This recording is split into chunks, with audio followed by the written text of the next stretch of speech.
These days, Andrew Garfield can't seem to stop talking about Spider-Man. For no reason at all, obviously. Has nothing to do with the fact that he's not in the film. It's all just one giant big coincidence he's willing to talk about it. Yes, that must be it. So let's hear from Games Radar, who asks him about his experience as Spider-Man and other films. And, oh boy, he lets a little loose here. It's kind of nice. It's refreshing. Remember how passionate Andrew Garfield was when talking about Spider-Man?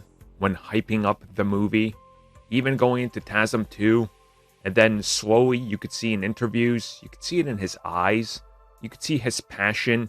You could see Mark Webb's passion. Pretty much everybody's passion just sort of disappear in front of your own eyes. It was rather depressing to watch. You could feel that something was off. And then, of course, we found out many things were, in fact, off. So, speaking with Total Film and Games Radar, we got a few interesting things here that have happened. And specifically, he points out the opportunities that Spider-Man led to and, the exposure and everything.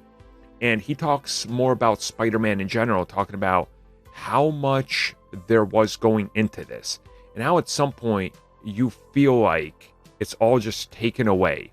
And that they're all serving their own master, as he puts it. And everybody has this sort of agenda. And things are going on. And things are being pulled in different directions. And things are moving so fast that they lose semblance of reality. And end up just becoming a product. And it causes massive dissatisfaction and divide among people.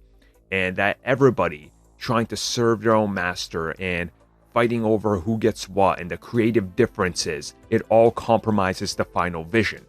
And after seeing him say all this and everything, it just further reconfirms everything we knew. And again, it wasn't like leaks confirmed us what we know. It was legit Sony emails that were hacked and put on the internet that confirmed to us everything we know was a problem.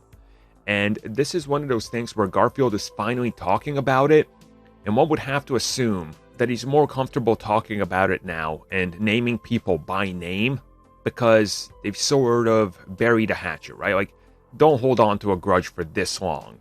I think Garfield realizes, look, it's been like 5-6 years or whatever. You can come back and be a normal human being and talk to somebody and maybe fix an old relationship, which he definitely had a falling out with when it comes to Sony. And it's that type of human behavior and that type of passion that you see in Andrew Garfield and almost the forgiveness he gives off in the most recent interviews where he's having fun. He's smiling. He's talking about Spider-Man as a fan again. That you can tell that he's got that love again. And I think that's amazing to see.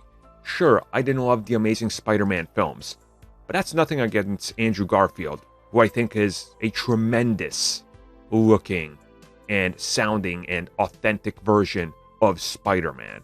And I just hope in the long run it pays off and we get to see him truly deliver the performance in a film that's deserving of what he's capable of.